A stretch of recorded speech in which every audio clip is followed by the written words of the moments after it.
سلطنت عثمانیہ کی تاریخ میں کئی کرداروں کو غداری کے الزام کا سامنا کرنا پڑا، لیکن ان میں سب سے مشہور اور متنازع کردار حسین بن علی کا ہے۔ حسین بن علی شریف مکہ اور حجاز کے گورنر وہ شخصیت تھے جنہوں نے سلطنت عثمانیہ کے خلاف برطانیہ کے ساتھ مل کر جنگ لڑی اور عرب بغاوت 1916 سے 1918 کی قیادت کی۔ سلطنت عثمانیہ 1300 سے 1922 تک ایک عظیم و شان اسلامی سلطنت تھی جس نے 3 براعظموں پر حکمرانی قائم کی۔ یہ سلطنت اپنے عروج کے دور میں نہ صرف عسکری طاقت میں بلکہ علمی، ثقافتی اور مذہبی میدان میں بھی نمایاں رہی۔ تاہم 19ویں اور 20ویں صدی کے آغاز میں عثمانی سلطنت اندرونی کمزوریوں اور بیرونی دباؤ کے باعث زوال پذیر ہو گئی۔ حسین بن علی جو 1908 سے شریف مکہ تھے، عرب قوم پرستی کے حامی تھے اور عرب علاقوں کی خود مختاری چاہتے تھے۔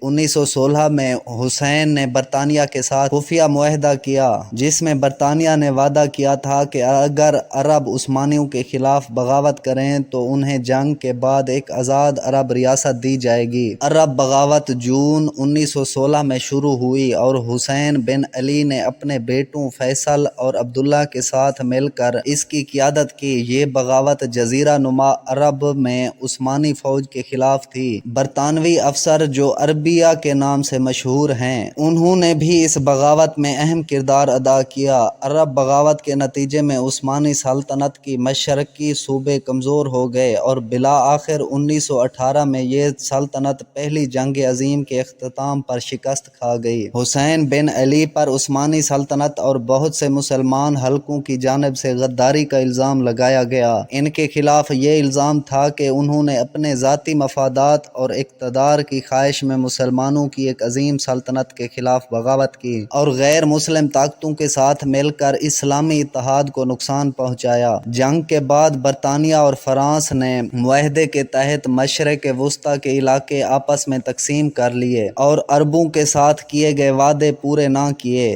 حسین بن علی کو ایک مختصر مدت کے لیے حجاز کا بادشاہ بنایا گیا، لیکن 1924 میں ابن سعود کے ہاتھوں ان کی حکمرانی ختم ہو گئی۔ حسین بن علی بقیہ زندگی عمان میں گزارنے پر مجبور ہو گئے۔ تاریخی طور پر حسین بن علی کا کردار متنازع رہا ہے۔ ایک طرف وہ عرب قوم پرست اور آزادی کے ہیرو سمجھے جاتے ہیں جنہوں نے اپنی عوام کے لیے ایک آزادانہ ریاست کی جدوجہد کی، دوسری طرف انہیں ایک غدار سمجھا جاتا ہے جنہوں نے عثمانی سلطنت اور اسلامی اتحاد کے خلاف بغاوت کی۔ یہ موضوع پیچیدہ ہے اور اس پر مختلف آراء ہو سکتی ہیں، لیکن یہ بات طے ہے کہ حسین بن علی کا کردار تاریخ کے صفحات میں ایک اہم مقام رکھتا ہے۔ اس کا جائزہ لینے سے ہمیں نہ صرف سلطنت عثمانیہ کے زوال کی وجوہات کو سمجھنے میں مدد ملتی ہے بلکہ مشرق وسطیٰ کے موجودہ جغرافیائی اور سیاسی صورتحال کی بھی وضاحت ہوتی ہے۔ دوستو، اگر آپ کو ہماری ویڈیو اچھی لگی ہے تو ہمارے چینل کو ضرور سبسکرائب کریں تاکہ مزید ایسی معلوماتی ویڈیو آپ تک پہنچ سکے۔